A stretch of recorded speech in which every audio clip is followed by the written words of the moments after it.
नमस्कार साथियों, कमर दर्द की श्रृंखला में आज हम बात करने वाले हैं लोअर बैक पेन के ऊपर।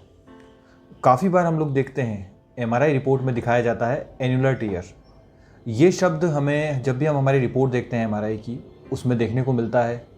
मरीज को ये बताया जाता है कि एक बहुत सामान्य रूप है और ये बहुत जल्दी ठीक हो जाएगा। पर जब इसका रिज़ल्ट देखा जाता है तो मरीज़ लंबे समय तक अपना इलाज के लिए भटकता है और तरह तरह के उपाय करता रहता है, फिर भी ये बीमारी चलती रहती है।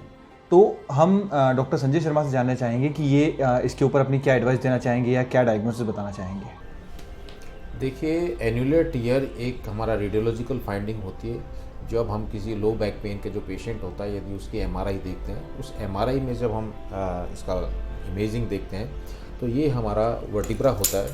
इस वर्टिब्रा के अंदर से ये हमारी डिस्क होती है, इसे हम एनुलस कहते हैं और इसमें ये न्यूक्लियस पल्पोसस है, ये हमारी स्पाइनल कॉर्ड है। ये जो एनुलस वाला जो हिस्सा होता है ये कट जाता है। एनुलर मीन्स रिंग है ना, टियर मीन्स कटना। तो एनुलस का जो हिस्सा कट जाता है वो एमआरआई में हमें बिल्कुल हाइपर इंटेंसिटी जोन के अंदर से सफ़ेद सा नज़र आता है और उसे हम एनुलर टियर कहते हैं। इस एनुलर टियर का जो मूल कारण होता है वो मैकेनिकल फोर्स होता है, रोटेटरी मैकेनिकल फोर्स।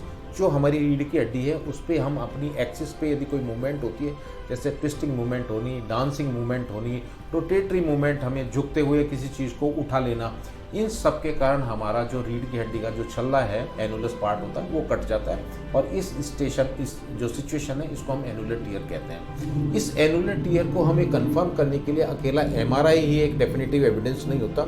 इसमें हम डायग्नोस्टिक डिस्कोग्राफी करते हैं, जिसके अंदर से फ्लोरोस्कोपिक शूट के अंदर से पेशेंट को अंडर लोकल एनेस्थीसिया फ्लोरोस्कोप जो सी आर्म होती है उसमें गाइडेंस करते हुए हम डिस्क में पहुंचते हैं और उस डिस्क के अंदर से हम कंट्रास्ट डाल के जो हमारा पार्ट है उस पार्ट को हम विजुलाइज करते हैं कि यहाँ से कितना हिस्सा कटा हुआ है, वहाँ से लीक होके ड्यूरा के अंदर एपिड्यूरल स्पेस में जा रहा है या लोकेलाइज हो रहा है। वो कंफर्मेशन जैसे डायग्नोस्टिक डिस्कोग्राफी है, उसको कंफर्म करने के बाद में हम ये जान जाते हैं कि इस पेशेंट को एनुलर टियर आ रहा है।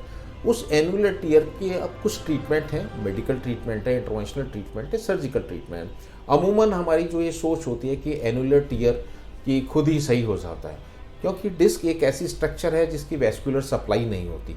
जब किसी जब ऑर्गन की जब सप्लाई नहीं आएगी, जब कोई वैस्कुलरिटी नहीं पहुंचेगी, तो वो हील होने का सवाल ही नहीं होता और वो काफ़ी लंबे टाइम तक पड़ा रहता है और वो वैसा का वैसा उसके अंदर से हमारी जो नर्व होती हैं, साइनोवर्टिकल नर्व्स होती हैं, वो वहाँ पे पहुँचती हैं। जब पेशेंट खड़ा होता है या तो मूवमेंट होती है तो एक्सिस का लोड पड़ता है, पेशेंट को दर्द होता है, उसे हम डिस्कोजेनिक पेन कहते हैं। जब हमारा कन्फर्मेशन आ जाता है तो अमूमन ये सोचा जाता है कि एनाल्जेसिक से ले लेंगे हम, या बेड रेस्ट कर लेंगे, या एक्सरसाइज कर लेंगे। इन चीज़ों का अंदर जो हमारी काफ़ी डेप्थ में कोई स्ट्रक्चर कट गई है उसमें कोई फ़र्क नहीं पड़ता। चाहे हम 6 महीने बाद में रिपीट एमआरआई कराएं, हम चाहे साल भर बाद रिपीट कराएं, वो सिचुएशन मोर और लेस सेम रहती है, जब तक कि हम कोई ऐसी इंटरवेंशन नहीं करें जो हमारा कटा हुआ हिस्सा है उसको हम हीलअप नहीं करें।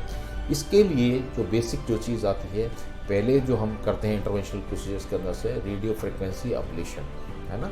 तो जो हमारी जो एनुलस पे जो नर्व्स आती हैं, जैसे साइनोवर्टिबल नर्व्स कहते हैं, उनको हम मॉड्यूलेट कर देते हैं तो हमारा दर्द का पार्ट काफ़ी कम हो जाता है। उसके साथ में ऑर्थोबायोलॉजिकल ट्रीटमेंट के अंदर से प्लेटलेट रिच प्लाज्मा थेरेपी भी होती है। उसमें जो प्लेटलेट के अंदर से जो ग्रोथ फैक्टर्स होते हैं उसको हम उस जगह पे जो कटा हुआ हिस्सा है उस पर इंस्टॉल करते हैं, उसके अंदर से इम्प्लांट करते हैं। तो क्योंकि अंदर से तो कोई टाँका तो लग नहीं सकता और कोई ऑपरेशन हो नहीं सकता, तो उस जगह से वो जो कटा हुआ हिस्सा है वो हील हो जाता है और उसके बाद में मरीज़ को कुछ दिनों के लिए आराम करने की सलाह दी जाती है और कुछ सावधानियां बताई जाती है जिससे वो जो कटा हुआ हिस्सा है वो दोबारा रीअपियर नहीं हो या दोबारा वो प्रॉब्लम खड़ा नहीं करें। तो इसके काफ़ी उत्साहवर्धक रिजल्ट आते हैं, क्योंकि सर्जरी इस चीज़ के अंदर से जस्टिफाइड नहीं करती, क्योंकि कोई भी चीज़ कटा हुआ है उसका तो रिपेयर उसी के अकॉर्डिंगली होनी चाहिए।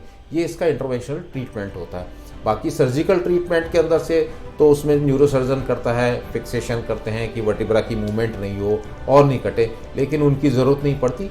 ज़्यादातर 90% केसेस के अंदर से नॉन सर्जिकल तरीके से ही हम इस चीज़ के अंदर से हम उसको मरीज़ को फ़ायदा दे सकते हैं। मेरा तो इतना ही सुझाव होगा कि कोई भी एनुलर टियर का यदि केस आता है तो हमें जो क्वालिफाइड डॉक्टर होता है, जिसमें न्यूरोसर्जन होता है, पेन फिजिशियन होता है, ऑर्थोपेडिक सर्जन होता है, उनको हम दिखाएं।